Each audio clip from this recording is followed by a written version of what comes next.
do want to, just for one last thing before we were fully off that subject, this idea of you were a search firm of one, I want you to think about, something that we aren't often. People do have a negative impression of headhunters, of recruiters. I like to put us in that used car salesman category. And I now want you to think about big sets of used car salesmen, like CarMax. CarMax is a nationwide used car salesman network, right? Like it's just a whole bunch of them. Are you more comfortable to buy your next used car at CarMax because it's bigger, or at the guy that you've been using for years that you already know and trust? And the idea is that sometimes the one guy who runs a business by themselves or with one or two other people, for a lot of us, that actually is that like neighborhood mechanic kind of feel that you have a better sense of trust because they're smaller.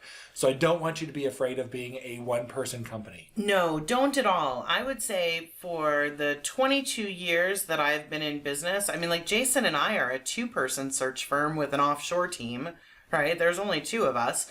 But I would say of 22 years that I've owned my own firm, more than half of that, I have been a solo practitioner. And you know what? I think you can spin it. If someone gives you, like, well, first of all, you're probably not going to hear the objection ever. Like, you're in your own head about it, that someone's going to say that to you. They're not. They're not going to say it to you. But let's say hypothetically they did. If someone said to you, wow, like, it's just you. You wear that badge proudly. Yes, it is just me. And so that means that I'm not passing your search off to some rookie recruiter that isn't going to present your opportunity the right way. You're dealing with me. I'm taking the job requirement from you. I'm learning about your organization, and I'm the person that's talking to the candidate, which means nothing gets lost in translation, and you have the highest skill person working on your jobs. Right. The ability to say, you know what, I work on very few. Heck, maybe you only work on one job at a time. I don't know your company. Like the ability to say, I only work on one job at a time. I don't outsource the people that, I don't outsource finding the people. I don't outsource interviewing the people. I don't robocall.